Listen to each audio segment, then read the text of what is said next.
Assalamualaikum warahmatullahi wabarakatuh. Saya Rahajeng Hanifah Lofa Ariyatin, mahasiswa Stikom Poltek Cirebon, akan menjelaskan tentang penerapan kriptografi pada keamanan basis data menggunakan Caesar Cipher. Apa itu basis data?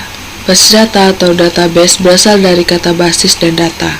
Adapun pengertian dari kedua kata tersebut, yaitu basis dapat diartikan sebagai markas atau gudang, tempat bersarang atau berkumpul. Sedangkan data adalah representasi fakta dunia nyata yang mewakili suatu objek seperti manusia. Contoh, pegawai, siswa, pembeli, pelanggan, barang, hewan, peristiwa, konsep, keadaan, dan sebagainya yang direkam dalam bentuk angka, huruf, simbol, teks, gambar, bunyi, atau kombinasinya. Basis data adalah suatu kumpulan data yang disusun dalam bentuk tabel-tabel yang saling berkaitan maupun berdiri sendiri dan disimpan secara bersama-sama pada suatu media. Database atau basis data dapat digunakan oleh satu atau lebih program aplikasi secara optimal. Data disimpan tanpa mengalami ketergantungan pada program yang akan digunakannya.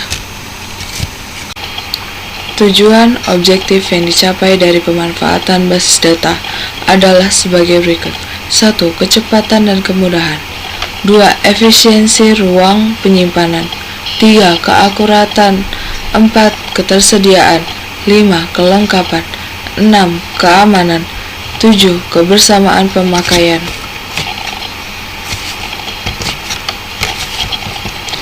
Terdapat beberapa aturan yang harus dipatuhi pada file basis data agar dapat memenuhi kriteria sebagai suatu basis data, yaitu 1.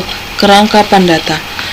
Kerangkapan data adalah munculnya data-data yang sama atau secara berulang pada file basis data. 2. Inkonsisten data, yaitu munculnya data yang tidak konsisten pada field yang sama untuk beberapa file dengan kunci yang sama. 3. Data terisolasi. Disebabkan oleh pemakaian beberapa file basis data, program aplikasi tidak dapat mengakses file tersebut dalam basis data tersebut, kecuali program aplikasi dirubah atau ditambah sehingga seolah-olah ada file yang terpisah atau terisolasi terhadap file yang lain. 4. Keamanan data. Berhubungan dengan masalah keamanan data dalam sistem basis data, pada prinsipnya file basis data hanya boleh dipergunakan oleh pemakai tertentu yang mempunyai wewenang untuk mengaksesnya. 5. Integritas atau integrasi data berhubungan dengan unjuk kerja sistem agar dapat melakukan kembali atau kontrol pada semua bagian sistem sehingga sistem selalu beroperasi pada pengendalian penuh. Sebelum kita membahas keamanan basis data, perlu kita sadari bahwa untuk mencapai suatu keamanan itu adalah suatu hal yang sangat mustahil. Seperti yang ada dalam dunia nyata sekarang ini, tidak ada satu daerah pun yang betul-betul aman kondisinya, walau penjaga keamanan telah ditempatkan di daerah tersebut. Begitu juga dengan keamanan website atau database. Namun, yang bisa kita lakukan adalah untuk mengurangi gangguan keamanan tersebut. Sampai saat ini, keamanan database sering menjadi pembicaraan karena sering terjadinya pembobolan pada database. Agar tidak terjadi hal-hal yang tidak diinginkan sepertinya hilangnya kerahasiaan data, pencurian, dan penipuan terhadap database, hilangnya integritas, dan hilangnya ketersediaan data, maka kita harus melakukan pengamanan basis data atau database. Apa sih itu pengamanan atau keamanan database? Pengamanan database adalah suatu cara untuk melindungi database dari ancaman, baik dalam bentuk kesengajaan ataupun bukan. Ancaman adalah segala situasi atau kejadian baik secara sengaja maupun tidak, yang bersifat merugikan dan mempengaruhi sistem serta secara konsekuensi terhadap perusahaan atau organisasi yang memiliki sistem basis data.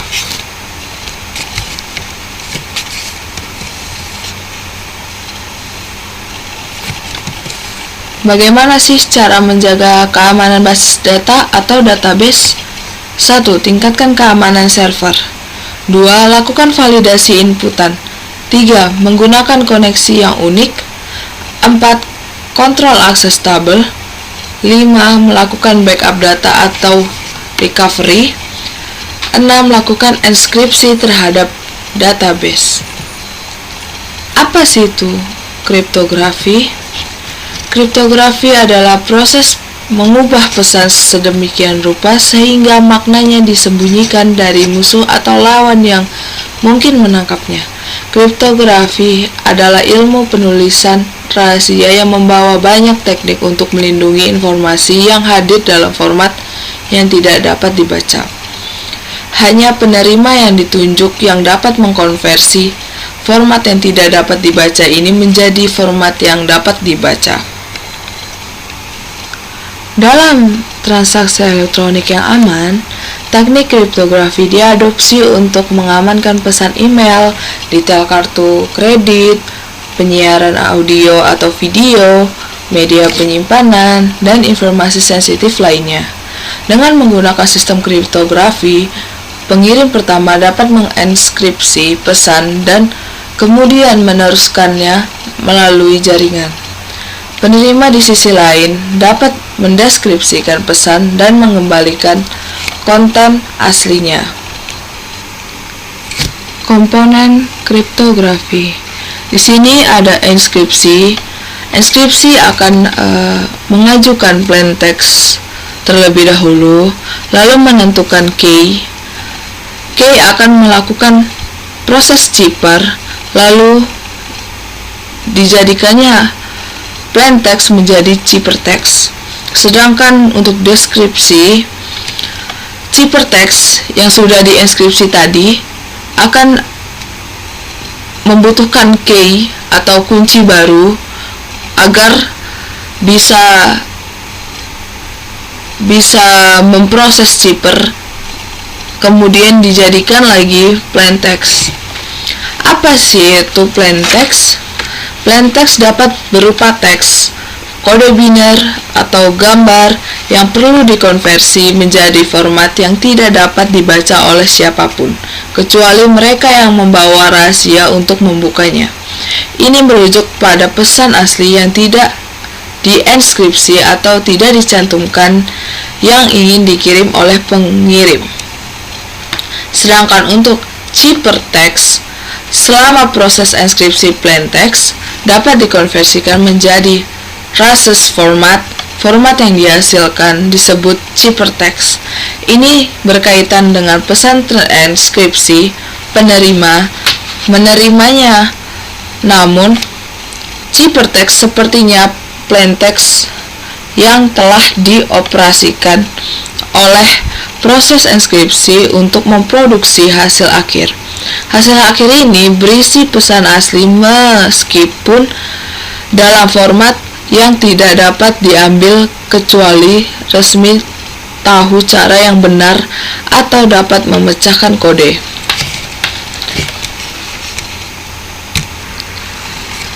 Dan untuk enkripsi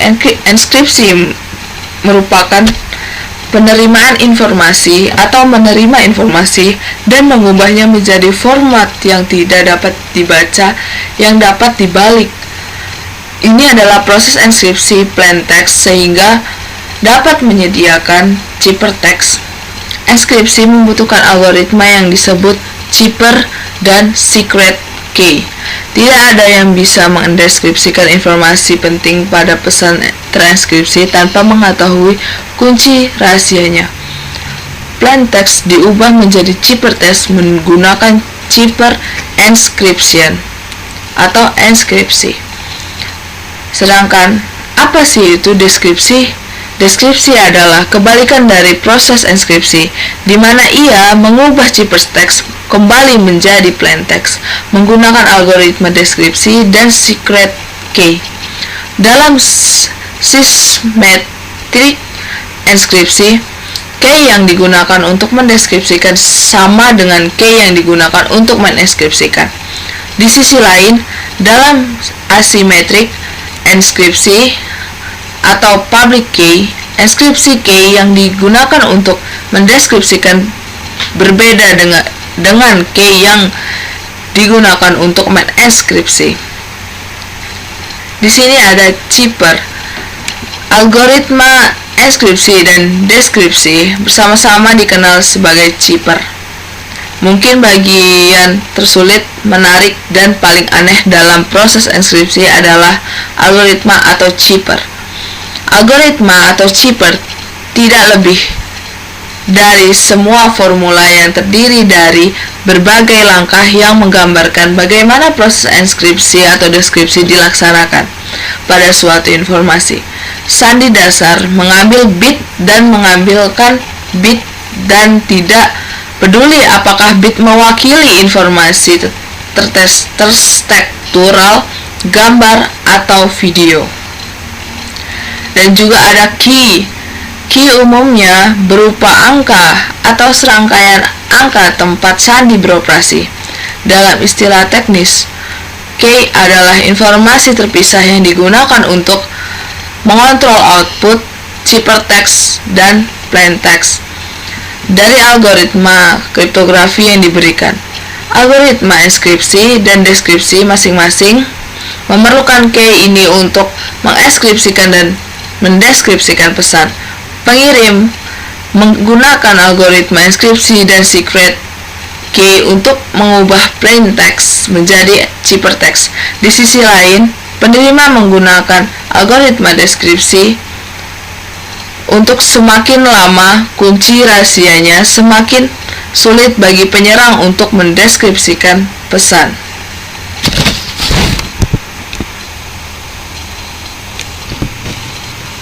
Apa aja sih teknik kriptografi? Kriptografi digunakan dalam banyak aplikasi seperti kartu transaksi, perbankan, kata sandi, komputer, dan transaksi e-commerce.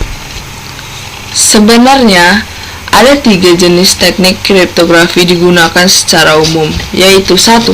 Secret key kriptografi. Apa sih itu secret key kriptografi? Secret key kriptografi menggunakan single key melintasi enskripsi pengiriman dan deskripsi penerima. Ini adalah cara paling sederhana untuk menenskripsikan data, tetapi relatif rendah dalam hal keamanan dan mendistribusikan single key sering kali lebih mudah diucapkan daripada dilakukan. 2. Public key kriptografi. Public key kriptografi ini adalah konsep paling revolusioner dalam 300-400 tahun terakhir. Public key kriptografi memungkinkan pengguna 2 kunci yang berbeda untuk pengirim dan penerima. Baik pihak pengirim dan penerima memiliki private dan public key. Private key harus dirahasiakan, sementara public key bisa diketahui oleh pihak manapun yang ingin berkomunikasi dengan yang lainnya. Misalnya, jika satu komputer ingin mengirim data ke komputer lain, ini akan menggunakan public key penerima untuk mengekskripsikan data, dan penerima akan menggunakan private key rahasianya untuk mendeskripsikannya. 3. Hash function. Teknik dasar terakhir dari kriptografi tidak melibatkan key, melainkan menggunakan nilai hash set length yang disajikan sebagai plain text. Hash function digunakan untuk memeriksa integritas data yang ditransfer. Kalian dapat menganggap teknik ini sebagai komputer yang menjalankan data melalui persamaan. Dan jika itu mengeluarkan jawaban yang benar, komputer dapat memverifikasikan kekuatan pesan.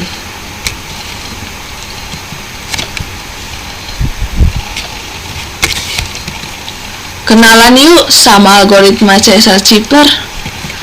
Caesar-Cipher adalah algoritma kriptografi yang dahulu digunakan oleh Julius Caesar untuk mengirimkan pesan rahasia atau taktik militer. Caesar-Cipher disebut juga sandi geser sebab huruf-huruf dalam plaintext digantikan oleh huruf lainnya dalam posisi tertentu dan susunan alfabet. Inti dari algoritma kriptografi ini adalah melakukan pergeseran terhadap semua karakter pada plaintext dengan nilai pergeseran yang sama. Adapun langkah-langkah yang dilakukan untuk membentuk ciphertext dengan Caesar-Cipher adalah 1. Menentukan besarnya pergeseran karakter yang digunakan dalam membentuk ciphertext dan plaintext. 2. Menukarkan karakter pada plaintext menjadi ciphertext dengan berdasarkan pada pergeseran yang telah ditentukan sebelumnya. Rumus enskripsi dan deskripsi. Di sini ada indeks 0 sampai 25. Dan plaintext berupa A sampai Z akan digeser 3K atau kunci 3 menjadi ciphertext X, Y, Z, A sampai W. Enskripsi rumusnya ialah CI sama dengan E, PI sama dengan PI tambah K mod 26. Kok bisa sih mod 26? Kenapa ya? Di sini kita memakai indeks 0 sampai 25 yang berupa 26 digit huruf. Di sini 26 akan kita gunakan pada mod untuk di dalam rumus. Untuk rumus deskripsi tidak beda jauh dari enskripsi, hanya saja deskripsi lebih mudah dilakukan untuk perhitungannya. PI atau CI sama dengan indeks 0 sampai 21. Dan key merupakan kunci yang akan kita masukkan ketika kita akan mengeskripsikan data atau deskripsikan data. Dan yang tadi saya jelaskan mod 26 yaitu banyaknya indeks.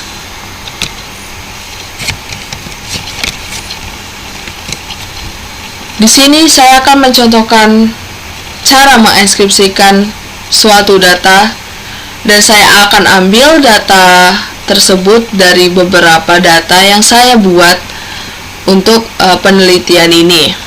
Contoh dengan data tempat lahir plaintext Jakarta. Di sini ada huruf J. J merupakan huruf ke-9 atau indeks ke-9, dan saya memakai kunci berupa angka 3. Lalu saya akan memasukkan rumus enskripsi yaitu 9 tambah 3 mod 26 yang hasilnya adalah 12. 12 pada indeks yang saya buat atau yang umumnya dibuat merupakan huruf M. Lalu di sini ada huruf A.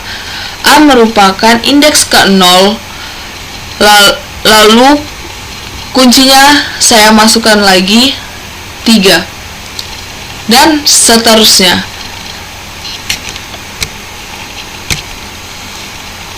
Lakukan sampai angka dalam data Jakarta selesai. Dan hasilnya adalah hasil yang didapat dalam proses enskripsi ialah MDNDUWD. Mungkin cukup sekian penjelasan dari saya. Mungkin kurang dan lebihnya saya mohon maaf. Setelah slide ini selesai, saya akan memberikan simulasi bagaimana program yang saya buat berjalan sesuai apa yang diterapkan menggunakan kriptografi dan caesar Cipher.